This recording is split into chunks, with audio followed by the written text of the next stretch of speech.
সকাল থেকেই ব্যাপক ভিড় কেশপুরের ঝেতলা এলাকার দুয়ারে সরকার শিবিরে পরিদর্শনে খাদ্য দপ্তরের সচিব। মঙ্গলবার সকাল থেকে কেশপুরের বিভিন্ন দুয়ারে সরকার শিবিরগুলিতে ব্যাপক পরিমাণে ভিড় ছিল। কেশপুরের ঝেতলা শশীভূষণ উচ্চ বিদ্যালয়ে আয়োজিত দুয়ারে সরকার শিবিরে প্রায় ৬,০০০-এর বেশি মানুষ উপস্থিত হয়েছিলেন বিভিন্ন রকম পরিষেবা নেওয়ার জন্য।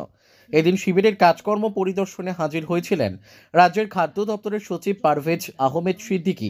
নিজের কর্মজীবনের শুরুতে কেশপুরের বিডিও হিসেবে নিযুক্ত ছিলেন এই পারভেজ আহমেদ সিদ্দিকী। ২০০০ সালে নিজে নিযুক্ত থাকার সময় কেশপুরের কি পরিস্থিতি ছিল বা এখন কি পরিস্থিতি তা বর্ণনা করলেন আমাদের ক্যামেরার সামনে। তিনি বললেন, মানুষের ভালোবাসা পেয়ে আমি অভিভূত। সব থেকে বড় ব্যাপার, আমি ওই এলাকায় বিডিও হিসেবে নিযুক্ত থেকে ২০০০ সালে নিজের কর্মজীবন শুরু করেছিলাম। অবশেষে সেই জায়গায় আবার এসেছি আজকে। এদিন এই শিবির পরিদর্শনে সচিবের সঙ্গে উপস্থিত ছিলেন মহকুমা শাসক মধুমিতা মুখার্জি ছাড়াও কেশপুরের বিডিও কৌশিস রায়, জয়েন্ট বিডিও সৌমিক সিংহ ও অন্যান্যরা। সকলে এই শিবির দীর্ঘক্ষণ ঘুরে কোথায় কি পরিষেবা পাওয়া যাচ্ছে, সব ঠিকঠাক পাচ্ছে কিনা সবটাই দেখছেন তারা। ব্যুরো রিপোর্ট, সত্যের সন্ধানে কেশপুর।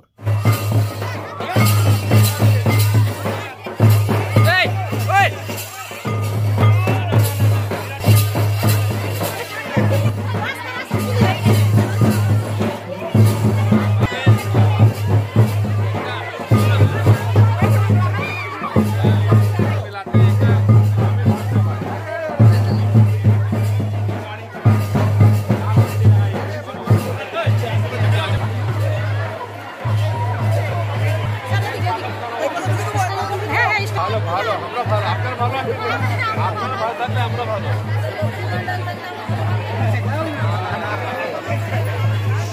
মোবাইলটা আসুন স্যার, আসুন স্যার, একটু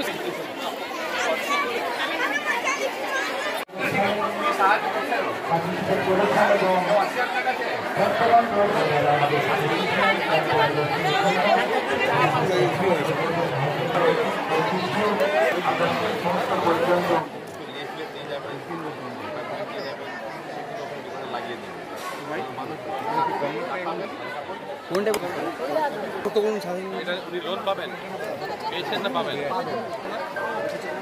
আর নেবেন, আর সেটা দেওয়ার জন্য চেষ্টা করুন। আরও 1 লাখ থেকে 10 লাখ করতে পারেন। খুব ভালো, মানে হলো আবার বাড়ি ফিরে এসেছি। ওই কর্মভূমি যেখানে প্রথম কাজ শিখতে নেমেছিলাম ওখানে আবার আসতে পেরেছি 24 বছর পরে। সেটা বেশি ভালো লাগছে। এখানকার মা বোনেরা ভাই যারা 2000 সময়ে ওখানে গণ্ডগোল চলছিল, সেই সময় যখন আমি বিডি হিসাবে জয়েন করেছিলাম তারা প্রচুর ভালোবাসা দিয়েছেন, কাজে সাহায্য করেছেন, আর আমরা ওখানে অনেকটা পরিবর্তন আনতে পেরেছিলাম। মানে মানুষের সঙ্গে নিয়ে কাজ করতে অনেক। সেই ভালোবাসা আর আজকের ভালোবাসা, দুটা ভালোবাসা কি এক? নিশ্চয় এক নয়। ওই সময় আমি নতুন ছিলাম, কাজ শেখার চেষ্টা করছিলাম। এখনটা কাজ করে একটু সামান্য অভিজ্ঞ হয়েছি। তো এখানে এসে দেখতে কি আমার থেকে যারা আমার সঙ্গে মানে বিডিও এখন যিনি আছেন, তিনি এসডিও যিনি আছেন, তারা আমার চেয়ে ভালো কাজ করছেন। তো ওটা দেখে বেশি খুশি লেগেছে। এখানে এসে মানুষের চাহিদাটা কি দেখছেন সব থেকে বেশি এই ক্যাম্পে এসে? মানুষের চাহিদাটা এখানে প্রথমে হচ্ছে কি সরকার যথেষ্ট চেষ্টা করেছে মানুষের চাহিদাটা মেটাতে। আর এক নাই 50-60 স্কিম চালু করেছে। সেই স্কিমে মানুষের পরিবারকে বিভিন্ন লোককে, ছোটো বাচ্চা থেকে শুরু করে বড় বয়স অবধি সকলকে কোনো না কোনো পরিষেবা দেওয়ার সরকার চেষ্টা করেছে, বিভিন্ন স্কিম আনিয়েছে। সেই স্কিম যেন তার মধ্যে নথিভুক্ত আরও সহজে হতে পারেন আর পরিষেবা ভালো করে পেতে পারেন, তার প্রচেষ্টা হিসাবেই সরকার শুরু করেছে দুয়ারে সরকার। যেন বাড়ির কাছে গিয়ে একদিনে উৎসবের মতো মাহল করে এখানে সকলকে নিয়ে, মানে যারা সরকারি কর্মচারী তারা খুশি হয়ে কাজ করছেন, যারা পরিষেবা দিতেছে তারা শান্ত ধারে রেখে কাজটা করানোর চেষ্টা করছে। এটা তো অনেক দারুণ উদাহরণ।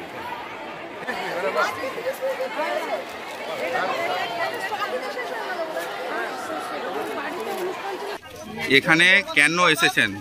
আজকে আমি ঝাঁটলা হাই স্কুলে লক্ষ্মী ভাণ্ডারের টাকা পেয়েছি, তার রেনুয়ালা দেখছি, তার জন্য। এখানে কি হচ্ছে? এখানে লক্ষ্মী ভাণ্ডারের অনেক কিছু সংস্থা ফর্মে রেনুয়ালের কারো হয়নি, তো সেটা জমা, মানে দুয়ারে সরকার হচ্ছে, দুয়ারে সরকার হচ্ছে, তার জন্য আমি জমা করতে এসেছি। আপনি কি সন্তুষ্ট এই ফর্ম ফিল আপ করে বা এই করে? হ্যাঁ, সন্তুষ্ট, আমি লক্ষ্মী ভাণ্ডার পাচ্ছি। আপনার নাম? বর্ণালী রায়। বাড়ি? বাড়ি সলাঙ্গা।